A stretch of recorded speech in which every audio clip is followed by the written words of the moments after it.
Buenas noches a todos. Quiero darles la bienvenida a esta tercera cátedra, a este tercer encuentro. ¿Puede por favor alguien confirmarme si me está oyendo bien en este momento? Sí, Sí, señor. súper bien. Perfecto. Perfecto. Gracias por eso. Pues nada, yo soy Alexander Ríos, los voy a estar acompañando en este espacio de nuestra tercera cátedra, nuestra tercera sinapsis abierta, como ha sido denominado este espacio. Entonces quiero darle la bienvenida a todos en esta tercera edición de nuestro espacio de sinapsis abierta, que es un espacio de reflexión académica, de diálogo interdisciplinario, como es tradicional entre la psicología y las neurociencias. Es un espacio organizado por el Semillero Sapiens de Neurociencias y Comportamiento en articulación con el programa de psicología del Politécnico Gran Colombiano, con nuestra sede en Medellín. En esta ocasión abordaremos una temática que es llamativa, que algunos de ustedes nos consultaron en nuestra encuesta que hacemos siempre al final de la asistencia y digamos que se interesaban por este tipo de contenidos. Entonces, es una temática de profunda complejidad humana y de relevancia bastante social, donde nuestra invitada nos abordará la temática de agresores sexuales y menores abusados desde un análisis de la perspectiva clínico-forense, partiendo de la victimología y la psicopatología. Este encuentro o este espacio busca de alguna manera propiciar una mirada un poco más integral sobre las dinámicas de abuso sexual, comprendiendo tanto la estructura psicológica del agresor como esas secuelas dentro de las víctimas, tanto cognitivas como emocionales, y especialmente en esta población infantil y adolescente. Entonces, la cátedra Sinapsis Abierta, a lo largo de estos meses en los que hemos venido desarrollándola, de una u otra forma se ha consolidado como un escenario para el pensamiento crítico, para el diálogo, para que podamos conversar y actualizarnos de una manera en estos espacios de ciencia y en construcción de ese saber colectivo con nuestros invitados, con ustedes, que son, digamos, de una u otra forma los motivadores de crear estos espacios. Entonces, el propósito desde la universidad y desde este grupo de investigaciones que podamos aspirar a fortalecer esos vínculos entre la teoría y la práctica y que de una u otra forma podamos integrar esos aportes desde la psiquiatría, desde la psicología forense, en el caso de hoy, desde las neurociencias y de alguna manera también interdisciplinariamente a otras carreras, otros programas académicos, de forma tal que podamos en alguna medida pues generar una comprensión mucho más profunda de lo que es el comportamiento humano y en esos contextos de vulneración, como es el caso de hoy. Entonces, agradecemos la presencia o agradezco particularmente en nombre de la institución y en nombre propio la presencia de todos ustedes quienes nos están acompañando y extiendo un saludo muy especial a nuestra conferencista de hoy, la doctora Katy Giselle Gómez, que sabemos su trabajo académico y clínico ha sido bastante relevante en el campo de la psiquiatría forense y la victimología en América Latina. Entonces, le damos la bienvenida a la doctora Katy, se las presento. Ella es médico psiquiatra con una trayectoria amplia en el campo de la psicología forense, de la psiquiatría forense, de la neurociencia aplicada pues, al derecho y al análisis criminal. Es egresada de la Universidad Iberoamericana, ¿vale? Se especializó en psiquiatría por el Hospital Padre Bellini y ella posee algunas maestrías o tres maestrías particularmente en el análisis de investigación criminal por UDIMA en España, en perfilación de personalidad y negociación también por Behavioral Law en UDIMA y en psiquiatría legal y forense por la Universidad Miguel de Cervantes y Eurinova.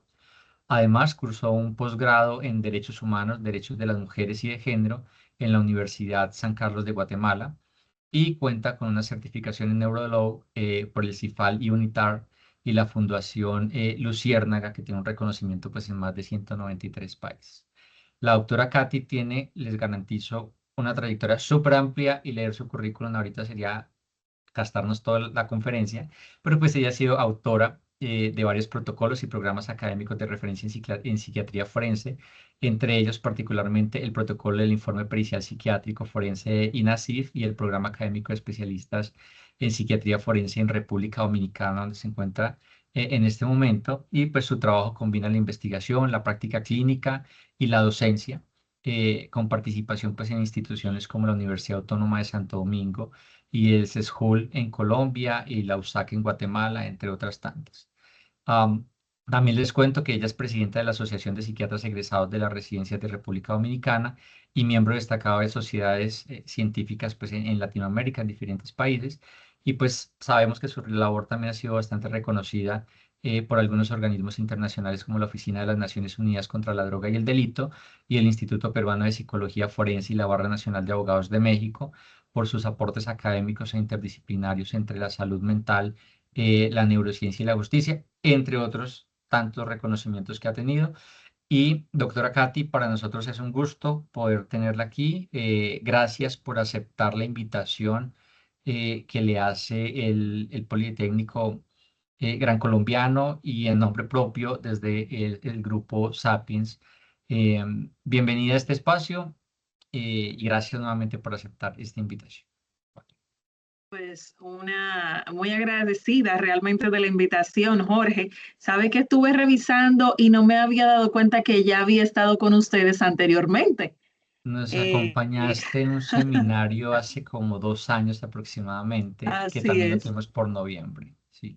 así es, Eh, así es. Y revisando algunas cosas, digo, pero porque cuando buscaba la conferencia, digo, porque tienen Sapiens, o sea, las dos son iguales. ¿Y será que me confundí?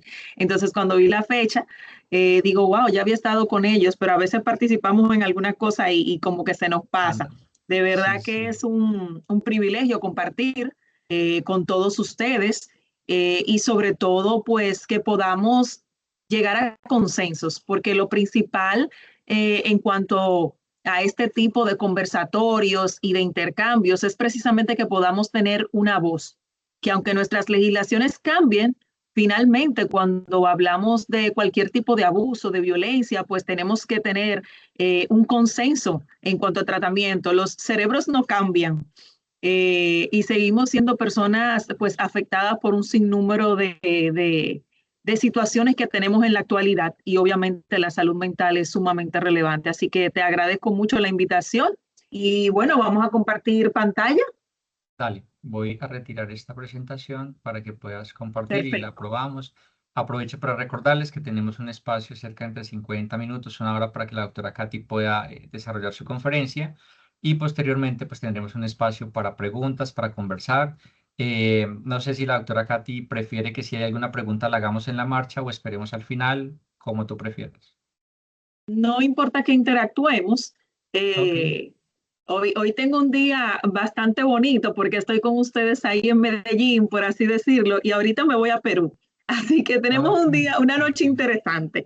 Así que Y de hecho pueden estuviste en Bogotá irla hace escribiendo. en estos días, ¿no? Sí, estuve la semana pasada Sí, sí, sí. allá precisamente dando unos entrenamientos con entrevista forense en el ámbito de la pasantía de ciencias forenses e investigación criminal, así es. Qué Mucho bien. frío, mucho frío. Y mucha lluvia por esta época. Y Ah, lluvia y frío, ambas cosas, así es. dale, Ya vuelvo pronto. ok. De hecho, aprovecho a recordarles, mientras la doctora Katy nos proyecta su presentación, el evento anterior al que ella se hacía referencia es el Seminario Sapiens Internacional, un seminario que solemos hacer cada 2 años desde la organización también del Grupo Sapiens y próximamente también les enviaremos la invitación para ese evento que estará en su quinta versión más adelante. Allí estamos viendo tu presentación, la puedes Sí, ampliar ya cuando se ve. quieras y Y ustedes la pueden ver. Yo no la estamos veo. viendo, no, estamos viendo Sí, Teams. Creo que profe, tu sí se presentación ve. es, Déjame volver acá. allí estamos.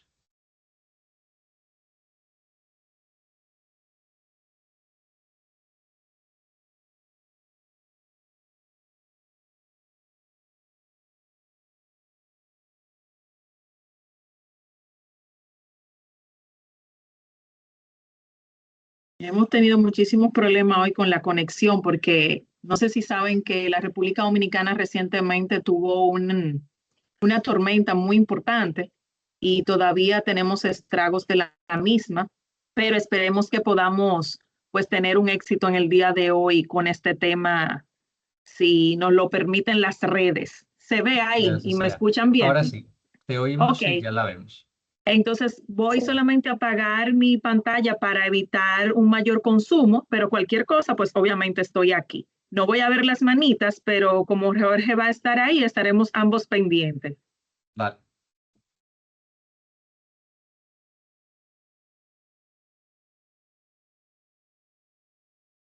Pues bien, este es un tema muy neurálgico realmente. Cuando se trata de hablar de agresores, pues obviamente si pensamos en los adultos, como que tratamos en ocasiones hasta de minimizar la situación. Pero cuando se trata de menores de edad, pues evidentemente toca ciertas aristas porque muchos de nosotros somos padres, tenemos hermanitos y todo lo demás. Así que aquí tenemos una pequeña agenda de lo que vamos a estar tratando, pues en esta noche. Vamos a tener algunos conceptos claros.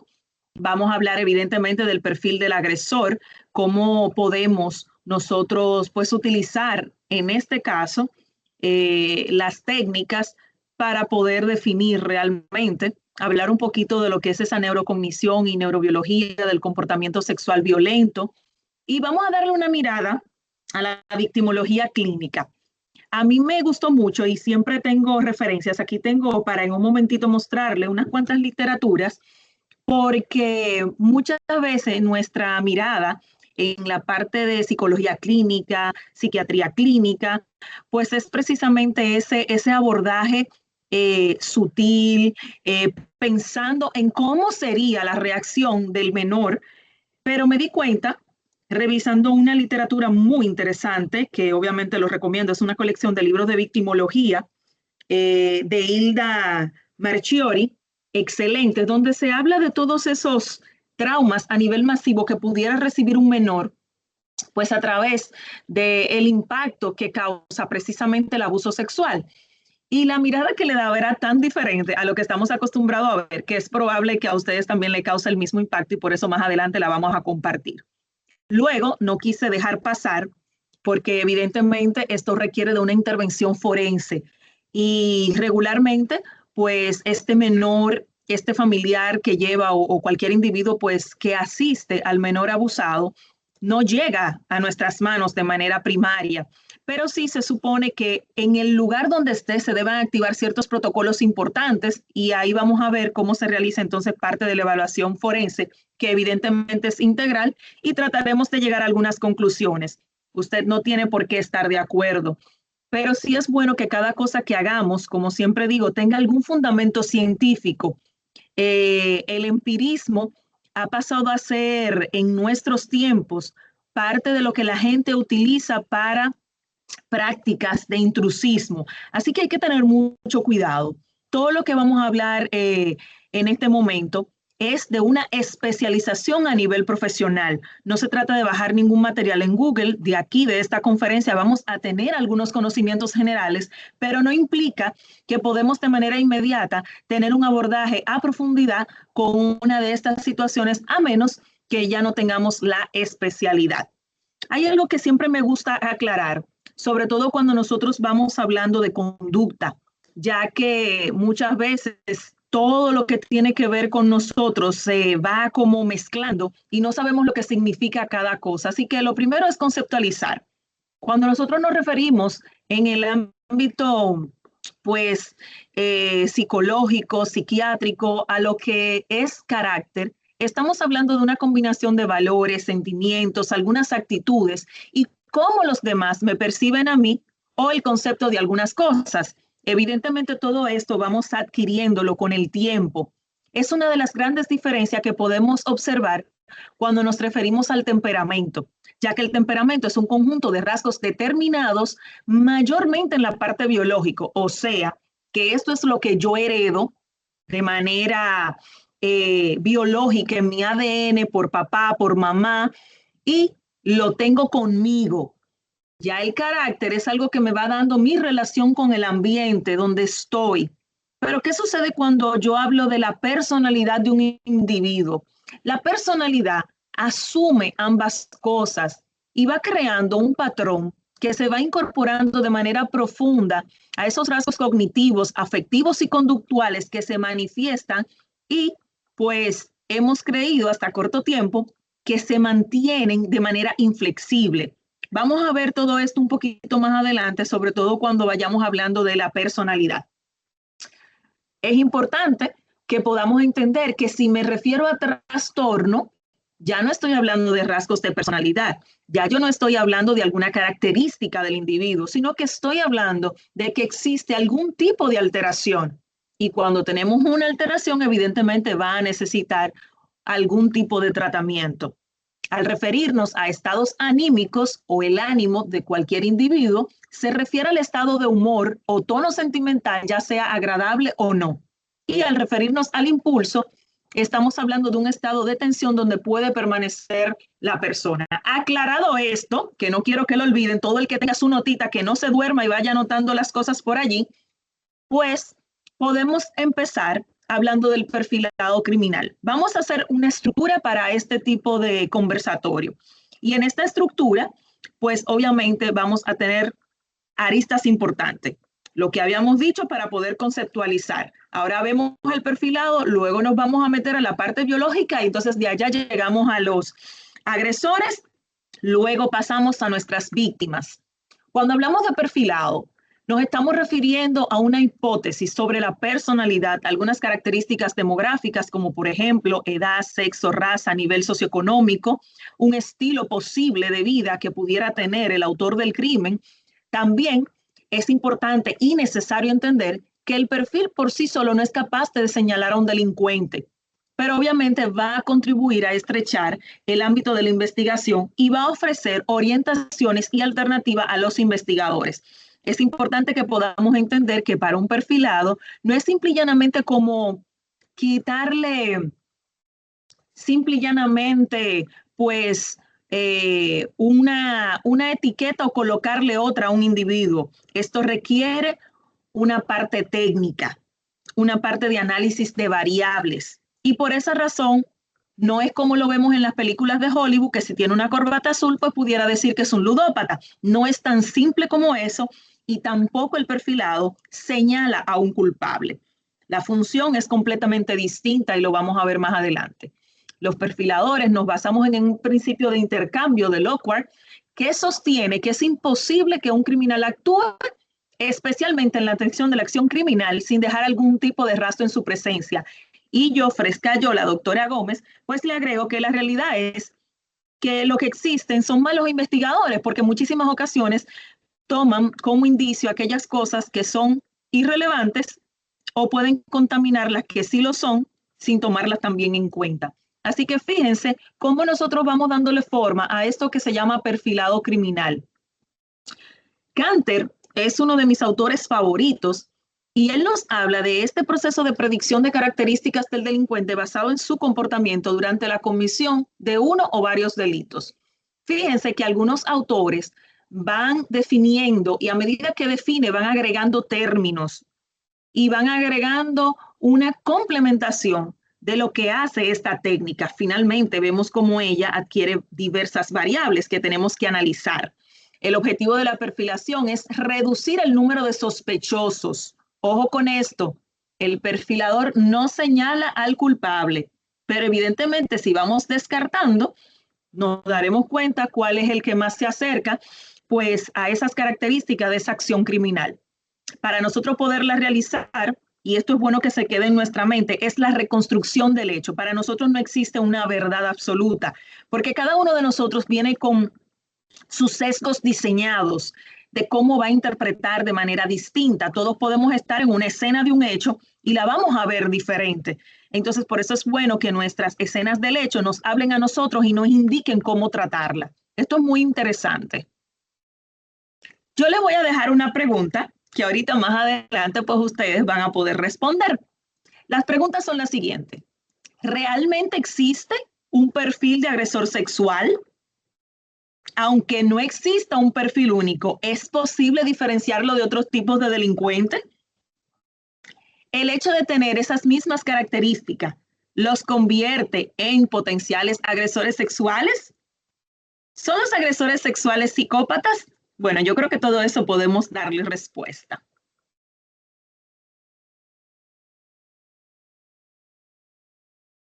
En cuanto a la perfilación se refiere, muchos países tienen otras ventajas que, por ejemplo, son menores, evidentemente, en los sistemas latinoamericanos. Por ejemplo, en Estados Unidos tienen una serie de sistemas donde se guardan ciertos datos y esto los ayuda a hacer un poquito más pequeño el rango de los agresores. Por ejemplo, ellos tienen algunos programas donde pueden visualizar lo que es el perfil geográfico, donde dependiendo de la zona, pues pueden conocer cuál es el delito al que mayormente se enfrentan y obviamente pues se facilita ese tipo de situaciones. En otros casos donde el homicida o el agresor es desconocido, pues también pueden meter algunas características y obviamente este software pues los ayuda un poquito. Ojalá en todo el resto de América Latina pudiéramos tener parte de esa tecnología porque evidentemente nos ayuda. Como les decía, perfilar no es algo como solamente ver que usa sombrero, que tiene una media de bolitas o con adornitos. No se trata de esto, sino que el método utiliza pues diferentes aristas. Hay una parte inductiva, deductiva, y aunque esta clase no se trata del perfilado, si no sé cómo voy a perfilar cualquier tipo de conducta violenta, pues entonces tendríamos muchas fallas en la descripción de nuestro agresor.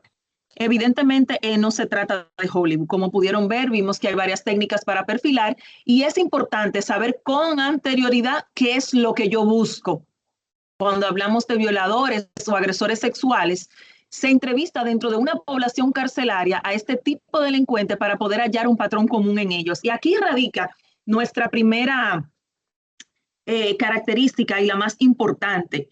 No todos los agresores sexuales, pues evidentemente son iguales. Existen diversas tipologías para nosotros poder categorizar. Y pienso que sería muy interesante que las legislaciones, dependiendo de pues, el país donde nos encontremos, la tomaran en cuenta. Porque si bien es cierto que muchos de ellos pudieran tener conductas psicopáticas y no mejorar nunca en la vida, hay otros que dependiendo la edad, dependiendo la condición ambiental y dependiendo de un sinnúmero de factores, pues sí pudieran no ser reincidentes en este tipo de acciones, sobre todo cuando hablamos de agresores sexuales menores de edad. Si se trata pues de agresores, el método como base es el análisis de la escena del hecho o del crimen y esto va de lo general a lo particular. Así es como se toma en cuenta para poder entonces llegar a las diversas tipologías. Muchas veces la edad criminal, las agresiones recibidas por la víctima, pues pueden darnos ciertas características. No es lo mismo un agresor sexual que no quiere ser visto o visualizado por su víctima a otros que infringen otro tipo de lesiones y que se mofan en frente de su víctima. Cada uno de ellos va a tener un grado, o como bien decía en algún momento Michael Stone, un psiquiatra forense muy famoso que le encantaba el estudio neurobiológico de las conductas psicopáticas, que existía un índice de la maldad. Me gusta mucho realmente y creo que es un gran aporte todo lo que este tipo de pues, personas pues, nos han dejado.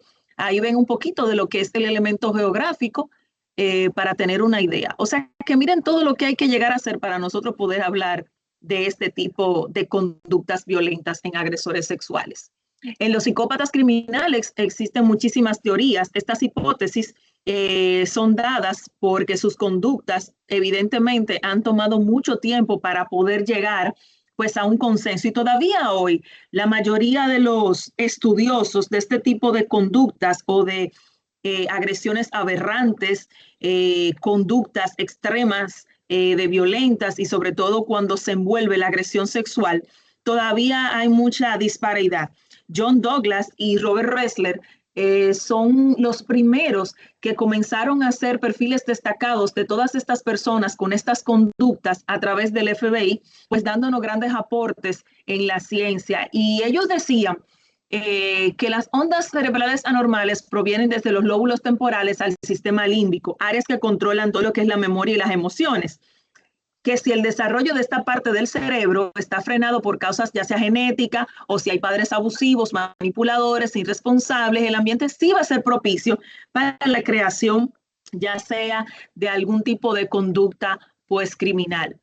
En el caso de Robert Herr, que también pues dista en algunas cosas, realizó muchísimos estudios, pero también vemos las controversias de todos estos incluso manuales que hoy en día pues no dictan lo que es una conducta psicopática, sino más bien que pues van trabajando dentro de todo lo que son las características de la personalidad y obviamente muchos de los expertos de hoy ya hablamos del espectro cuando se trata de conductas pues desviadas o criminales. Como ustedes pueden ver, tenemos también lo que es el manual de DSM-4, que muchos lo conocen, criterios sobre el trastorno antisocial de la personalidad, que obviamente no es lo mismo trastorno antisocial de la personalidad.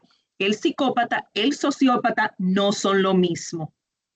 Aunque muchos quieran pues enredar ese tipo de síntomas, al hablar en el ámbito forense, nosotros tenemos que tener una validez científica para poder alcanzar estándares probatorios en el tribunal, lo que implica que todo lo que hacemos tiene que tener un fundamento y una metodología científica. Tanto el CIE 11 como el DSM no cruzan esa línea hacia la psicopatología, sino que pues dan aristas en cuanto al trastorno antisocial de la personalidad se refiere y pues engloban ciertas conductas que realmente no vemos allí. Es importante también recordar a aquellos como por ejemplo que menciona Vicente Garrido, un excelente autor y estudioso de las conductas del psicópata, la escena del hecho y lo demás relacionado, que nos habla de aquel que está integrado, aquel que vemos en la sociedad y no tenemos idea. Sí, ese maestro que da deportes en la escuela y jamás pensamos que era el agresor sexual, pero también vemos a ese empresario y ese político que le gusta a la menor de edad y pues obviamente todas esas conductas aberrantes que se pueden convertir en un gran trauma para esos menores. Otro de los modelos importantísimos es el modelo de Patrick. Aquí vemos una gran definición de la fenotipia. Para mí son los que mejores describen pues todo este tipo de conducta y cada uno de ellos pues nos va dando aristas de cómo pudieran ser estos agresores. ¿Cuál es el perfil común? Nosotros partimos, en este caso, luego de que se hacen todos esos consensos con múltiples agresores y se comienza a estudiar la personalidad, pues obviamente podemos encasillar algunas conductas o características que todos regularmente tienen de manera común consigo. ¿Qué podemos ver aquí? Muchas de las cosas pudieran englobarla de manera muy fácil y muy crítica en lo que nosotros llamamos las heridas de infancia, que es un término muy utilizado en la psicología clínica. Vemos donde este infante pues ha sufrido abandono, ha tenido negligencia porque no tiene ningún tipo de cuidado, donde tiene una conducta destructiva importante, no tiene respeto hacia las autoridades, en muchas ocasiones no ha presentado pues ningún tipo de emoción que tenga que ver con culpa, con remordimiento, sino que simple y llanamente es una persona que ni siquiera considera que su conducta es incorrecta. Muchas veces durante la adolescencia se caracteriza por agresividad, hiperactividad, malicia, una vida escolar donde solamente le interesa la gratificación, pero regularmente escapa y obviamente no tiene ningún tipo de control. No sé si reconocen a ese serial, ese es el payaso Wayne, así era como se llamaba. Eh, Vemos también ya un poquito más en la adultez, donde su conducta pues criminal se convierte en parte de su trabajo y sigue sin ver nada anómalo en ella. Se considera superior a los demás y sobre todo eso lo vemos mucho en los que son seriales, porque si ustedes se fijan, la mayoría de los seriales, yo tengo una hipótesis, eso es algo muy personal de lo que yo he podido leer y estudiar, y es que nadie los atrapa, ellos se cansan y se dejan atrapar. Es una forma también de manejo de su ego. También en muchísimas ocasiones podemos ver que tratan a sus víctimas con crueldad, son diestros en el chantaje ostentoso, promiscuo. O sea, que vemos una cantidad pues de características y de patrones que se manejan dentro de los agresores sexuales, que es común dentro de ellos. Aquí vemos un poquito de lo que es su prevalencia. Es importante porque su prevalencia pues siempre se relaciona con el trastorno antisocial de la personalidad y sobre todo, como les decía, muchísimas ocasiones también con lo que tiene que ver la parte penitenciaria. Es como si en ocasiones lo que se ha buscado es la conducta antisocial o psicopática de la personalidad y luego es cuando se describen las agresiones sexuales. Y fíjense que la mayoría de las conductas pues desviadas se agrava la conducta en el ámbito violento cuando viene este componente que es la de agresión sexual. El agresor sexual, en concepto, pudiéramos decir que comienza a aparecer a la misma vez que vinieron los derechos sexuales y obviamente la apropiación del cuerpo. Los primeros estudios sobre estos agresores datan del siglo XIX, cuando Richard y Woncraft pues comenzaron a hablar de todo este tipo de patologías y comenzaron a hablar de todo lo que eran las perversiones, las humillaciones que se ligaban al sufrimiento de diversas agresiones, como por ejemplo la colocación del sadismo. Sabemos que hoy en día, lamentablemente, muchos de nuestros términos en el ámbito de la psiquiatría o de la psicología clínica, pues han sido tomados de manera muy regular como si no fuesen conductas patológicas. Cuando nosotros hablamos de cualquier parafilia, se nos olvida que cuando se infringe un daño donde puede perecer lo que es el bien jurídico protegido primordial, como la vida se ve en juego, pues entonces se nos olvida que sigue siendo patológico. Así que es muy interesante que podamos darle una mirada contrastando lo que vemos el día de hoy, que se ha normalizado. Recordar que ya en algunos países, pues evidentemente se mantiene de manera firme, como Colombia precisamente, el no casamiento con menores de edad. Hay algunos países que todavía no solo lo contemplan, sino que entienden que sería pues mucho mejor y se evitarían otro tipo de conductas aberrantes, cosa que todavía yo sigo sin entender. ¿Y por qué sigo sin entenderla? Bueno, vamos a ir mirando ahorita cómo es ese cerebro de ese menor de edad todavía, que ni siquiera tiene un gran desarrollo de la corteza prefrontal para toma de decisiones. Dentro de las diversas teorías, pues existen muchos investigadores que toman en cuenta factores biológicos, genéticos, y la gran mayoría coincide que los orígenes del comportamiento desviado en agresores sexuales se encuentran en la infancia de esos sujetos. Bueno, esto tiene su gran parte, evidentemente, de riesgo, porque ya sabemos y también se ha demostrado en diversos estudios que pueden tener pues altos niveles de testosterona, un funcionamiento cerebral anómalo, todo lo que es la parte del sistema límbico, otra alteración a nivel de esteroides y muchas veces los comportamientos agresivos tienen su base precisamente en el sistema endocrino, donde están los mediadores bioquímicos. Ciertas investigaciones, pues obviamente datan de que estas hormonas, cuando se encuentran alteradas, pues pueden provocar conductas que evidentemente tienen un impacto en el individuo en el ámbito sexual.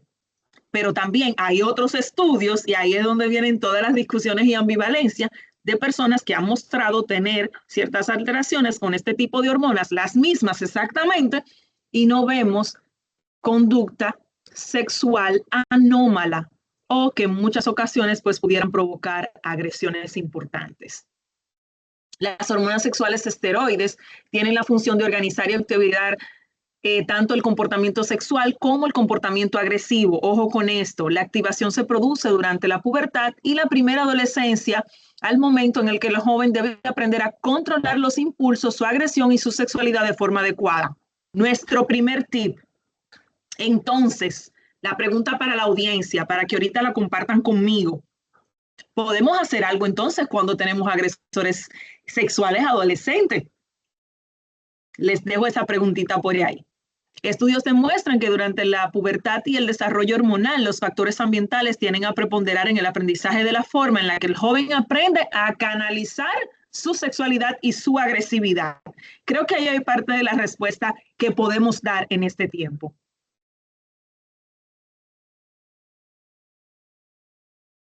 en la época en la que el adolescente debe aprender a separar el sexo de la agresión, controlar el impulso, pues obviamente para poder tener ese conocimiento y esa parte de la madurez cognitiva en cuanto a lo sexual se refiere. Ese aprendizaje evidentemente tiene mucho que ver como factor social y ambiental. Y fíjense que aquí yo no estoy hablando ya de ese factor biológico que es inherente a todos los varones de la especie humana. Y ustedes me dirán, doctora, pero usted solamente está mencionando los chicos. Bueno, fíjense que yo creo que tenemos un dilema importante, porque lastimosamente de hace 2 años para acá es que he podido ver dentro de los científicos, de la comunidad científica, pues un interés de las mujeres agresoras sexualmente.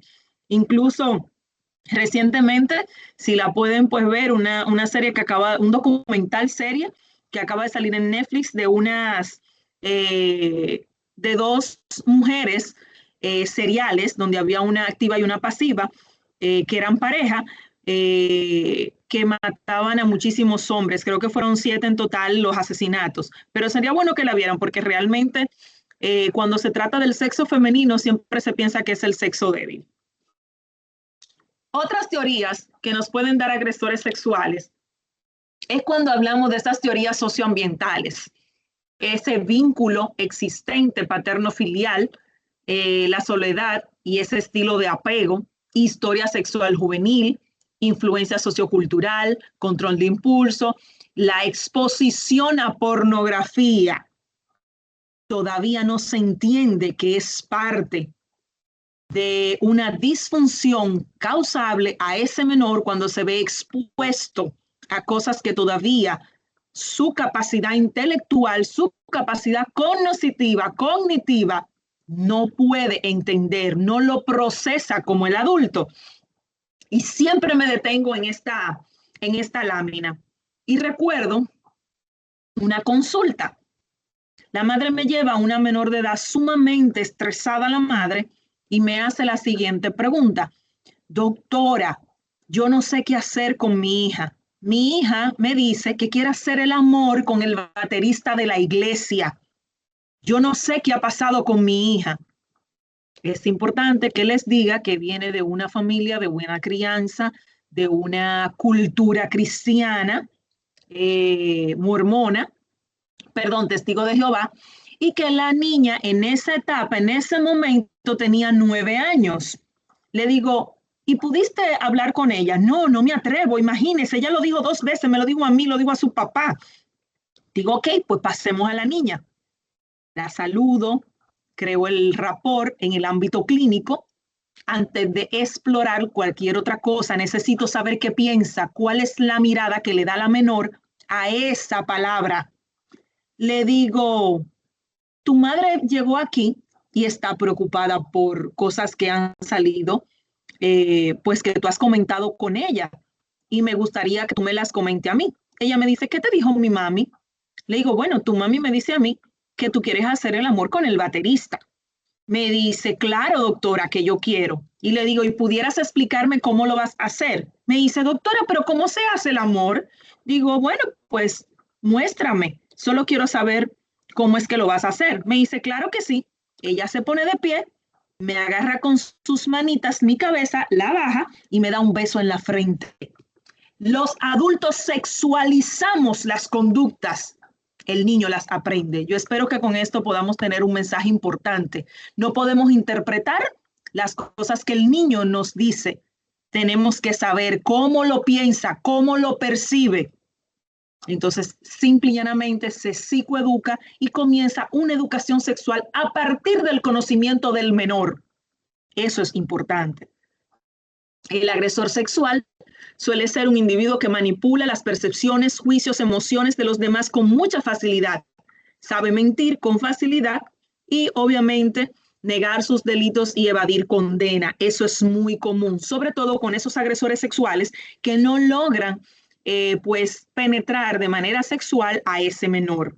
Esos son los casos más complejos que yo he tenido para poder demostrar a la justicia, pues este tipo de conductas desviadas que evidentemente es un delito. Se trata de individuos con una fuerte tendencia a mentir, que utilizan mecanismos defensivos como la negación, minimización, proyección, racionalización y parcialización para no sentir que mienten y se sospecha de su imagen. En muchas veces, pues aceptar solo el fragmento de la realidad no solo engaña al otro, sino que se engañan a sí mismos. Y miren cómo los patrones de conducta de los agresores va cambiando. Por eso hablamos de los espectros y no hablamos de un patrón único en agresores sexuales. Nunca son honestos de sus inclinaciones porque saben que evidentemente tiene una consecuencia de privación de libertad. Un pedófilo a la larga data suele minimizar su conducta y aducir que es su primera vez o que no es un pedófilo, que solo fue un desliz o que el niño lo deseaba y lo consintió. Y ahí la parte más interesante, ¿cómo puede un niño que no entiende esa repercusión y es la mirada desde la victimología, desde esa mirada que le da Hilda en sus protocolos, que en muchísimas ocasiones el menor lo cuenta, pero lo está contando a sus padres sin ninguna angustia, sin ningún tipo pues de síntoma que pudiéramos decir simple y llanamente, ¿estará bien mami o está mal lo que está sucediendo? Fíjense lo interesante que se da pues la conducta en muchísimas ocasiones del menor.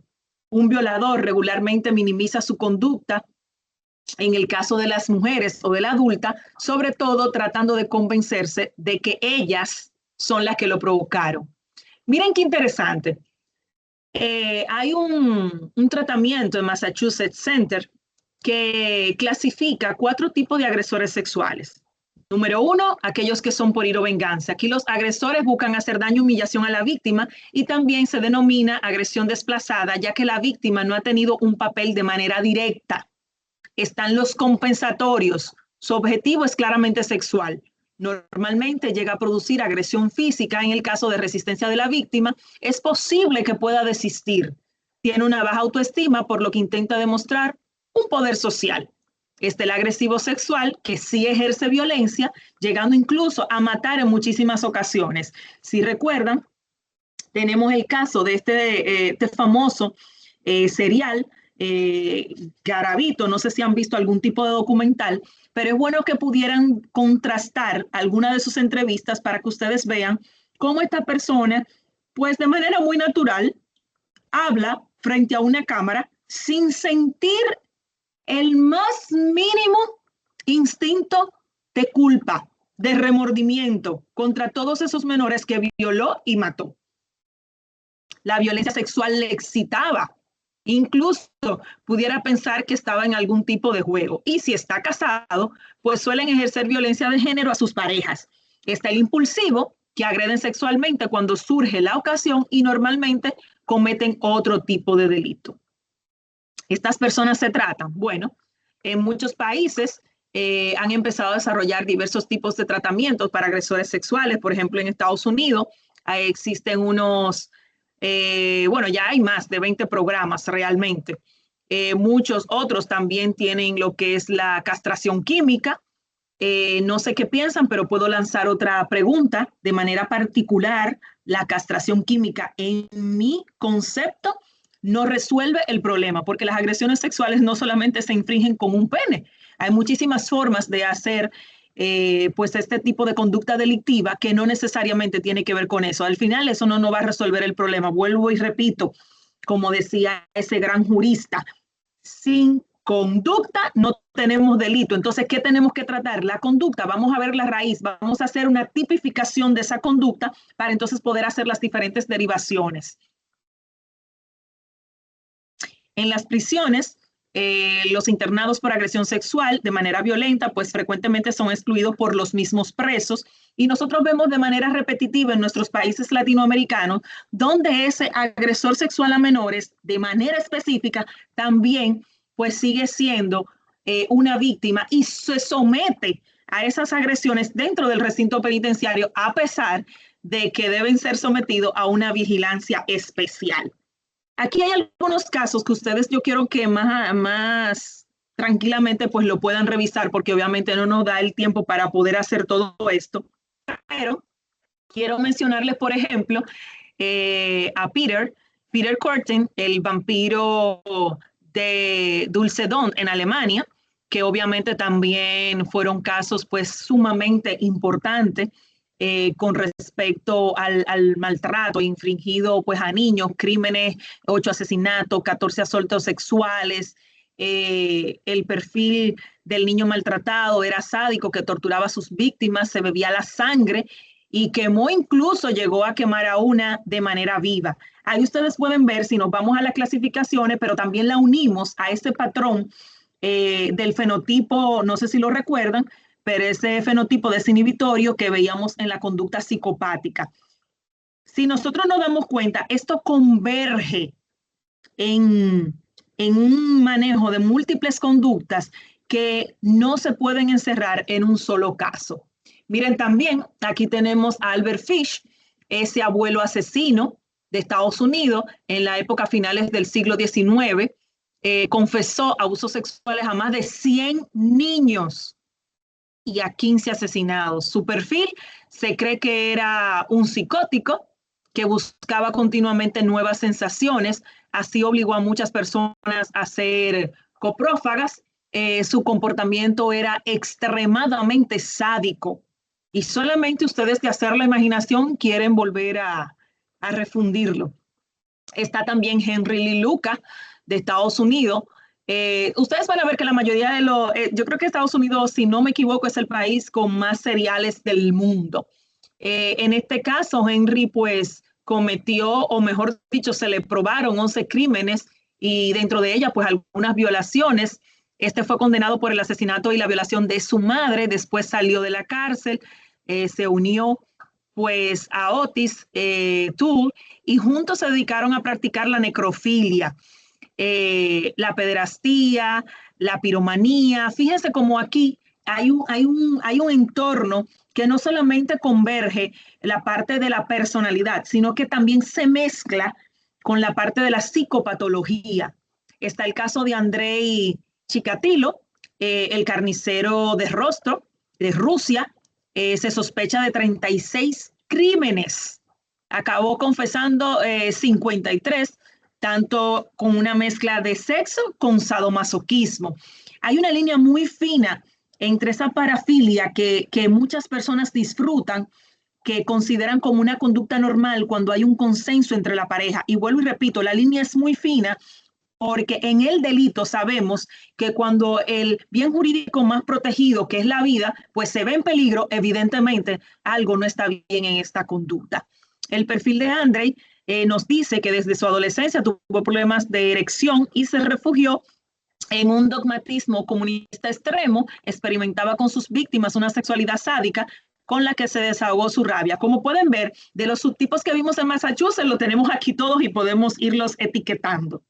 Entonces, ya sabemos mucho de estos agresores y qué bueno que sabemos mucho de ellos, porque todo lo que podemos saber de ellos, tenemos el honor y la honra, y así tengo que expresarlo, porque tenemos que devolverle el lugar protagónico que tiene la víctima, que hoy en día estamos tratando en América Latina de que se recupere ese papel, porque de una u otra manera las víctimas son las que nos han dado las herramientas para prevenir, para conocer los delitos y evidentemente llegar a encarcelar a este tipo de victimarios. Nuestros menores abusados, pues obviamente no es tan fácil como se puede vivir pues la vida desde que estos traumas se repiten de manera continua. ¿Por qué? Porque existen factores que ya los hacían vulnerables y que evidentemente se van fijando en la vida de ese menor y en la formación de su estructura cerebral. Mientras más temprana pues ocurre, pues mayor es la vulnerabilidad. El género, aunque la investigación muestra, es, como les había dicho, tanto en varones como en mujeres, evidentemente el impacto más grande lo tienen las niñas. Hay un estudio reciente, creo que puedo pasárselo porque no sé si lo coloqué aquí, del Global Latam, me parece que es, que donde dice que una de cada 5 niñas en la adultez, pues refieren que habían sido agredidas sexualmente, o sea, es altísimo. Y no hay que hablar del cyberharassment o el porno, revenge en estos tiempos de que cada una de las adolescentes, pues hoy en día, pues son víctimas a través de lo que es el ciberdelito. También otro factor vulnerable es la relación con el agresor. Mayormente el daño, y eso sí es muy doloroso, viene en la familia.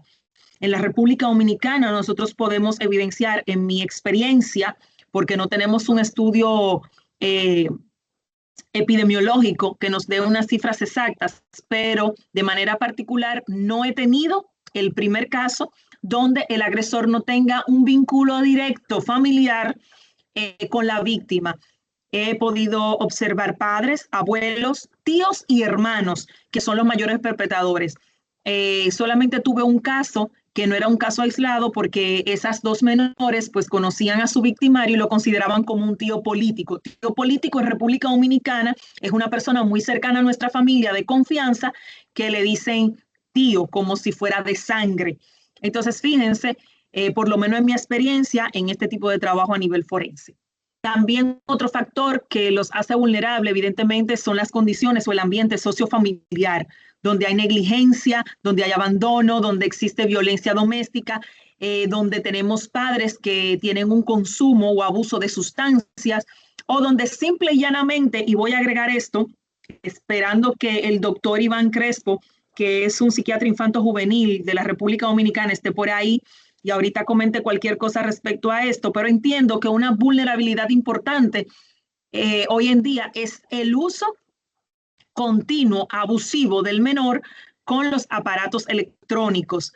No sé si han leído los reportajes donde recientemente los Estados Unidos ha emitido una alerta con el juego de Roblox de lo que está sucediendo cuando nuestros niños están siendo víctimas de un sinnúmero de agresiones y evidentemente la sexual es parte de estas.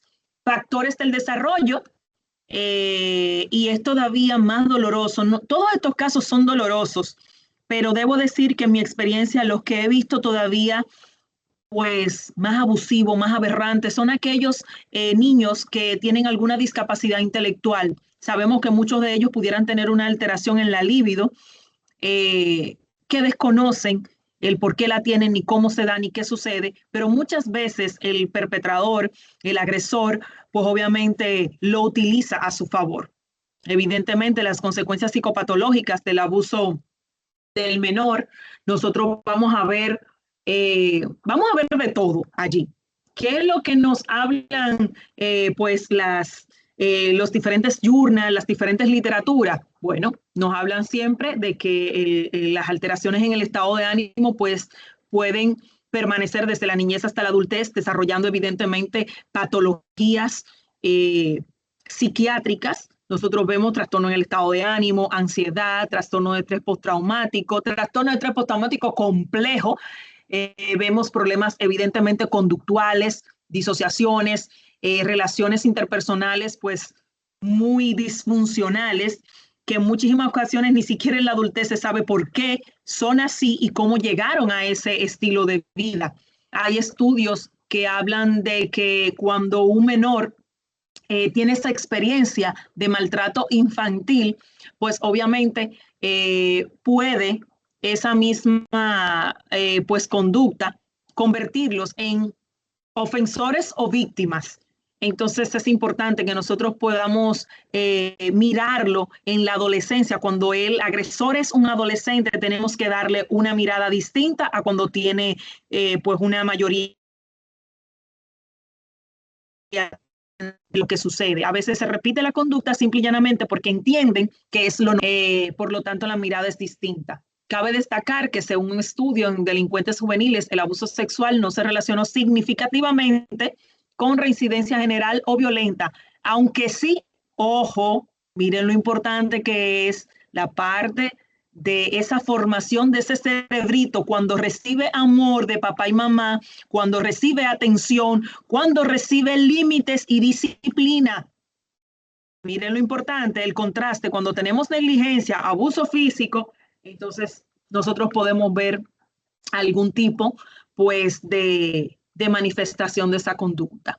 ¿Cuál es la atención forense a la víctima menor? Bueno, es importantísimo Oigan esta palabra y vuelvo y repito, esto no puede hacerlo cualquiera porque existen técnicas para hacer preguntas donde se reduce la revictimización. No sé cuál ustedes conocen, pero también me la pueden compartir en un momentito, las técnicas que conocen. Hay que tener mucho cuidado. El menor es muy susceptible a las fantasías. Eso está visto en todo lo que es la parte de la psicología del testimonio. Hay estudios enormes donde nosotros vemos que muchas veces se llenan los vacíos de su mente y pues obviamente esto dificulta la investigación. Hay un protocolo que ha de activarse de manera inmediata donde llegue el menor y se sospecha un abuso sexual. Yo sé que muchos países pues lo tienen desde sus hospitales, la atención primaria, y sobre todo por no perder la evidencia que pudiera tener el cuerpo del menor. Esta entrevista, vuelvo y repito, es especializada, es una atención adaptada a la edad. Doctora, pero que es difícil de 3 años, no, mentira, lo que pasa es que no somos especializados y queremos hacerle una entrevista a un menor de 3 años y no los enviamos al forense. Ojo y cuidado con esto, podemos seguir dañando a ese menor y ser parte de esa negligencia, de ese abuso y de una mala práctica e intrusismo profesional. Ojo con esto. El uso de pruebas psicométricas también es específico, tiene que ser especializado. Y evidentemente la valoración del impacto psicológico que pudiera tener, la valoración forense del daño psíquico y corporal, la revictimización, la rehabilitación y protección del menor son parte de las atenciones forenses. Una implicación importante en la psiquiatría forense es la parte de la secuela, es intervención temprana y coordinación, ojo, porque eso no lo hacemos nosotros ya, con el sistema de justicia y la protección infantil. ¿Cómo podemos dar una buena atención y prevenir el riesgo? Bueno, la atención psicológica y psiquiátrica especializada al menor tras la agresión, la detección de cualquier tipo de conducta a consecuencia del hecho, pues obviamente hay que darle el tratamiento individualizado, proteger a ese menor ya coordinado con los sistemas de protección de justicia penal y seguimiento y la prevención de la revictimización y atención longitudinal. ¿Qué es importante con la revictimización? Yo quiero que usted entienda que eso no se va a erradicar nunca, porque lastimosamente el agredido sexualmente es lo que esa víctima nos habla, la parte de la victimología que nosotros tomamos para poder armar ese caso o ese proceso penal contra el agresor.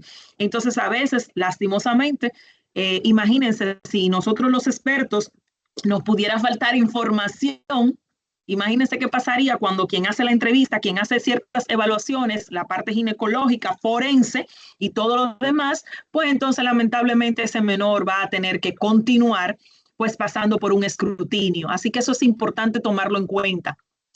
Programas de prevención terciaria para reducir la reincidencia del agresor sexual, monitoreo comunitario, el registro sexual. No todos los países tienen eso. En la República Dominicana, pues he sido parte de esa lucha. Para mí sí es importante que exista un registro de este tipo de conducta porque lastimosamente se vuelven a dar. Prevención secundaria, detección temprana de situaciones de abuso, formación de profesionales, protocolos de actuación en ámbitos escolares, en ámbitos de salud. Tenemos que saber qué hacer, cómo actuar, a dónde derivar los casos. Eso tiene que estar claro en nosotros los profesionales. La prevención primaria, educación sexual, reducción de vulnerabilidad infantil, supervisión parental y políticas de prevención al menor de manera clara. Esto, como ustedes lo ven aquí, y ya vamos terminando, es lo que ya le llamo el plus. Un plus porque no estaba dentro de la conferencia, pero encontré que era relevante colocarlo. Tenemos modelos explicativos, que es un enfoque integrado que considera la interacción entre el agresor, vulnerabilidades, psicopatología y criminología, victimología, vulnerabilidad, contexto y ambiente familiar. O sea, 3 cosas importantes a evaluar. Por ejemplo, un agresor con déficit del control ejecutivo, neurocognitivo, ha sido abusado en la infancia y actúa sobre el menor con la vulnerabilidad, discapacidad o abandono en el contexto de negligencia familiar. Aumenta riesgo de abuso. Creo que eso quedó clarito. También esquemas cognitivos distorsionados del agresor, como los niños son sexualmente disponibles o como no puedo controlar mis impulsos, entonces obviamente se combina con factores contextuales. ¿Cuál es la relevancia forense? Bueno, diferenciar esos subtipos de agresores Un enfoque que también exige valorar la respuesta de la víctima y la dinámica del agresor con la víctima. Todo esto es importante, señores. Comprender la parte de la victimología permite al perito psiquiatra forense contextualizar el daño del menor, la gravedad del delito, así como proponer medidas de tratamiento o gestión. Señores, por mi parte, creo que cumplí el objetivo, pues, de poder darles un poquito a ustedes, vamos a decir, de un contexto general de todo lo que tiene que ver con los agresores sexuales, los menores abusados y sobre todo de la parte integral de este tipo de conductas. Voy a sugerirles algunas literaturas porque no quiero que esto se me pase, y es la colección que tiene de victimología. No sé si lo pueden anotar por ahí, se llaman así mismo victimología, están por números. El de víctima de traumas masivos es sumamente interesante, es una literatura muy buena, muy completa, de Hilda Marchiori. También puedo sugerirles un manual de evaluación de riesgo de violencia. Aquí hay un capítulo bellísimo de cómo se hacen ese tipo de evaluaciones a menores, y es de Ismael Loinaz, de psicología este libro. Y obviamente no puedo dejar de mencionar a Norberto Garrote, que escribió pues el libro Maltrato Infantil, donde hay un aporte a su detección, abordaje y prevención. Entiendo que es una literatura que puede enriquecer pues todo lo que hemos estado hablando en esta noche, y definitivamente me siento muy feliz de estar aquí con ustedes compartiendo este tema. Doctora Katy, muchas gracias. Ha sido bastante enriquecedor este espacio con estos aportes que nos has hecho. Y bueno, aquí veo los corazoncitos y las manos levantadas. Yo sé que a la gente le ha agradado bastante. Tú lo mencionaste, el doctor Iván Crespo está por aquí y nos acaba de levantar la mano. Doctor Iván, tienes el micrófono habilitado y puedes conversar. Hola, buenas noches. Primero, muchísimas gracias, doctora, por esta excelente ponencia, de verdad que fue excelente. Para comentar que, si, con lo que usted me comentaba del abandono infantil al inicio y cómo esto se relaciona con la adolescencia, sí me vino un nombre a la mente y fue de Donald Winnicott, un psicoanalista que quizás pueden leer sobre él. Y algo que él menciona en el adolescente es que el delito es como una forma de grito de esperanza. Es interesante cómo él menciona que un niño sobreprotegido no va a desarrollar psicopatía, va a desarrollar ansiedad, va a desarrollar muchas cosas. Pero un niño abandonado no desarrolla ansiedad, desarrolla es una forma de gritar que lo miren, que yo existo. Es una forma de que el maltrato que recibe el niño por no recibir el cuidado es una forma de él sentirse que no existe. Y delinquir es una forma de hacerse sentir. Es como un grito de esperanza cuando el joven adolescente delinque. Y nada, quise aportar esto y mencionar el nombre por si lo quieren investigar, de Donald Winnicott sobre el desarrollo socioemocional del niño. Nada. Excelente. Señores, Iván Crespo es para mí, uno de nuestros psiquiatras estrella infanto-juvenil aquí en la República Dominicana, de esa especialidad que ya tiene varios años y como digo yo, ha dado buenos productos. Así que para mí es un privilegio que él esté aquí, sobre todo porque ciertamente podemos darle una mirada más amplia en el ámbito clínico, aunque en el caso de Iván, por ejemplo, tenga que dar este tipo de explicación a la conducta que da el agresor. Recuerden que en mi ámbito forense yo no doy excusas o atenuantes a su conducta, a menos que no exista una patología ya instaurada, que ese menor, por ejemplo, simple y llanamente, pues tiene una condición psiquiátrica, tiene una condición de control de los impulsos, porque esa parte ya afectiva, ese lazo que nosotros creamos en la clínica, de buscar una explicación para la familia, de no se preocupen, que todo va a estar, va a poder mejorar, vamos a hacer esto, va a ir a psicoterapia. Eso en mi caso, de manera particular como forense, no existe. Nuestros informes tienen que ser, o esta persona, ese trastorno, esa condición que tiene, ¿lo hizo cometer este delito, sí o no? y los que si hay abogados aquí lo van a entender perfectamente. Claro, nosotros sí tenemos la posibilidad como psiquiatras forenses de hacerle propuestas al tribunal.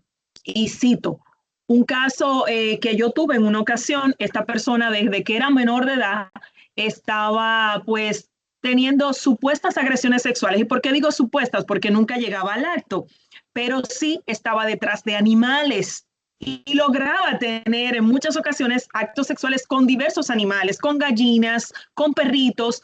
Y cuando se le realizaron los estudios de imágenes, pues pudimos observar que estaba lleno, pero lleno de múltiples calcificaciones en el área del sistema límbico. O sea, imagínense que partimos nuestro cerebro a la mitad y abrimos.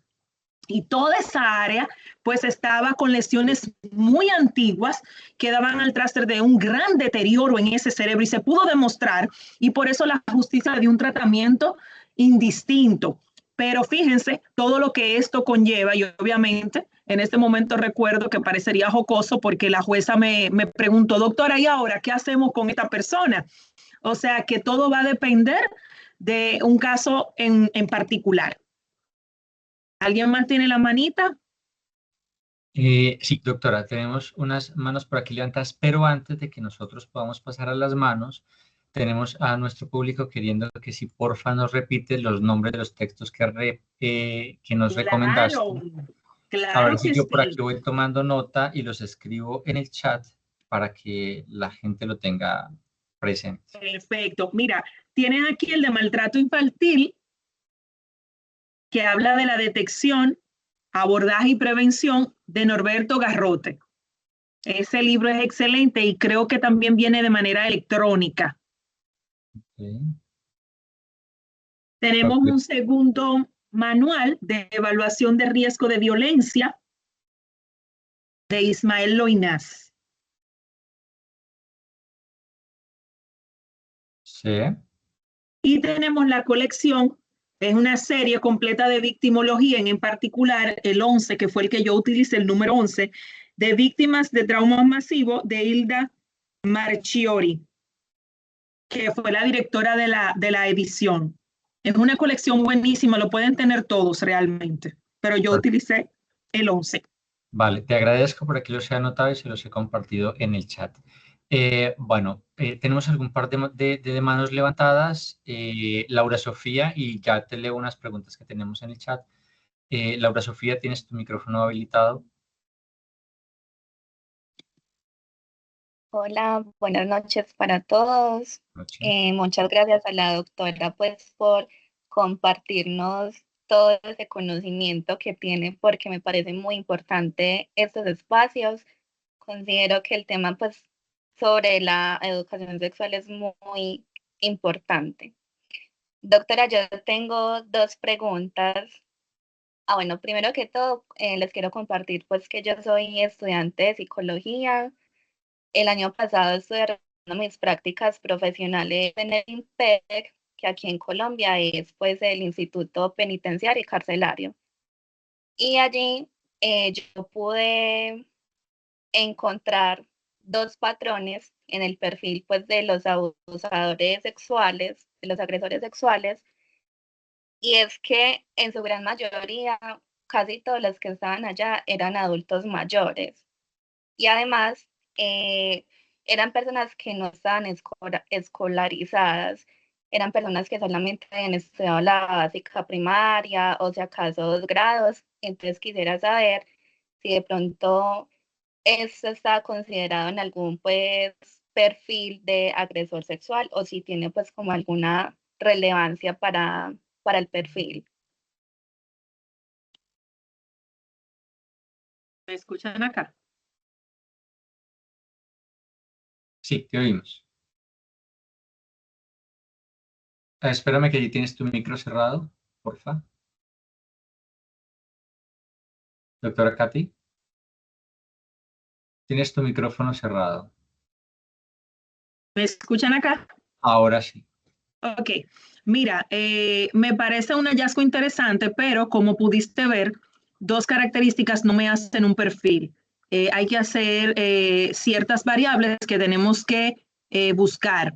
No sé si dentro de eso que tú me dices, pues hubo algún tipo de levantamiento en cuanto a toda la parte de su desarrollo sociocultural, una parte que tiene que ver con todo lo que es su ambiente, escolaridad, cómo comenzó, por qué la dejó. O sea, hay un sinnúmero de cosas que nosotros hacemos para poder examinar y decir, bueno, este es el perfil. Dos características, vuelvo y te digo, no me hacen un perfil.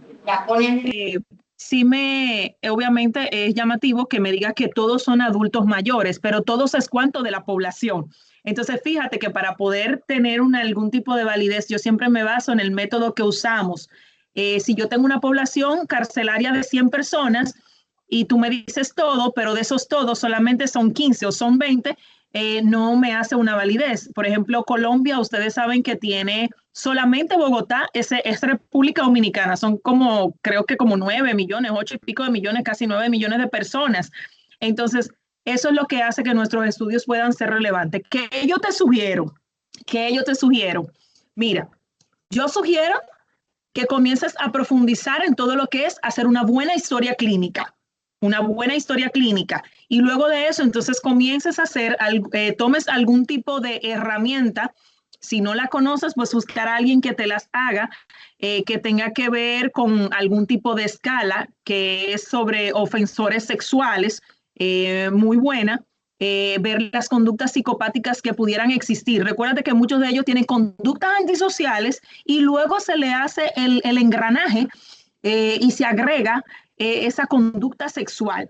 Entonces, dos características, vuelvo y te digo, no me hace relevante y yo no pudiera, por lo menos yo no pudiera llevar a un tribunal ninguna frecuencia, ningún dato relevante en ese sentido. Entonces, sí te recomiendo que para que puedas tener algo, si tiene algún impacto, tiene alguna relevancia, que comience después de qué edad. Porque estamos hablando de niños, adolescentes, adulto joven, de joven, adulto mayor. Entonces comenzó después de los 60 años. ¿Qué pasó allí? ¿Tiene que ver con un deterioro cognitivo? Tengo una imagen que me diga que tiene un deterioro cognitivo. Entonces, fíjate todos los datos que son relevantes para poder hablar de este tipo de agresores sexuales que sí tenemos con los demás que ya mencionamos. Perfecto, doctora Jorge, Caterina. solamente puedo tomar una preguntita más. Les Dale, pones mi dale. correo o mi número. Recuerden que tengo entrada a Perú ahora en 2 o 3 minutitos, así que Dale. Solo otra una, preguntita más. entonces, le damos la palabra a Simón, pero antes de eso, recuérdame por favor que nos están pidiendo el nombre de la serie de Netflix que tú mencionaste del par de mujeres. Mira, está el documental, ¿Sí? esta es nuevecita, está el documental donde vemos al payaso Wayne, que es agresor sexual en Netflix, y tenemos, a buscarla aquí, ¿cómo se llama? La nueva.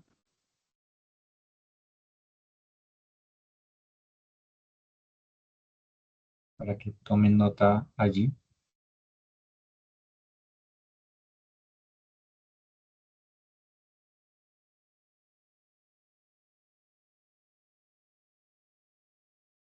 Mientras Vamos a tanto, les buscar. recuerdo a nuestros asistentes que en el chat encuentran el link para quienes tienen acceso al chat, diligenciar la asistencia, verificar muy bien su correo para recibir el certificado, porque pues algunas veces nos rebotan los certificados porque los correos están llenos o los escriben erradamente o ponen una coma en lugar de un punto, entonces verificarlo muy bien. Y a quienes no tienen Mira, acceso al te chat, la aquí mando porque no está. me la sé de memoria y no la Dale, encuentro aquí, la tenía anotada, pero te la mando a ti en el correo para que se las ponga a todos ellos.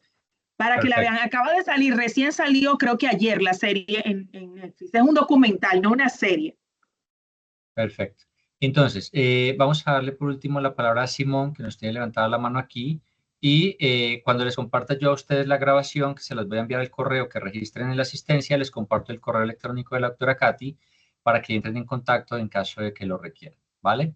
Exacto. Simón, ¿qué vimos? Listo. Hola, ¿qué tal? Tengo una pregunta muy particular y es si hay algún factor transpersonal o así que se pase de generación en generación en la perpetuación de la conducta del abuso sexual. Por ejemplo, el bisabuelo abusa a la abuela abusa al padre, el padre abusa al hijo y el factor común es que ninguno habló como tal del abuso. Entonces quisiera saber si hay bibliografía al respecto.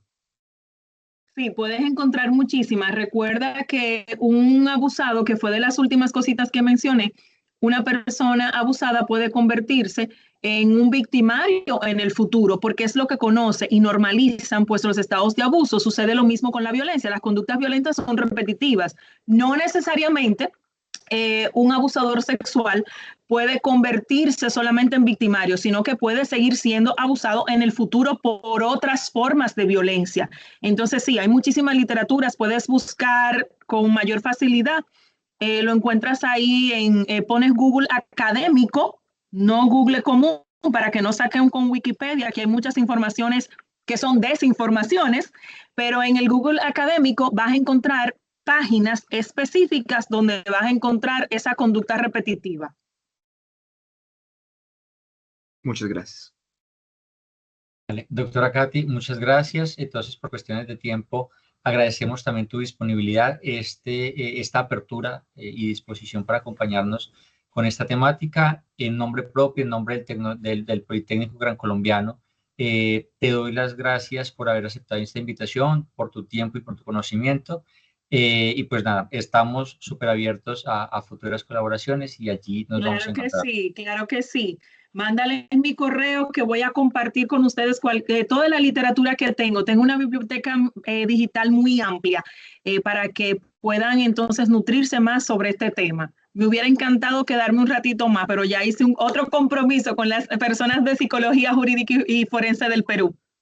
Dale, muchas gracias a ti por el Gracias. tiempo, un abrazo fuerte y ya entraremos en contacto más adelante y te buscaré yo por allí.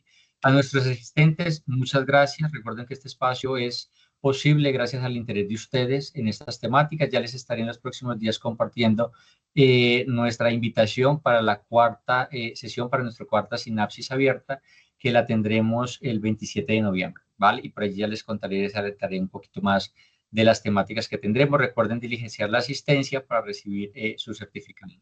Feliz noche a todos, feliz noche, doctora Katy, éxitos en su siguiente conferencia y un abrazo fuerte a todos, ¿vale? Buenas noches y hasta luego.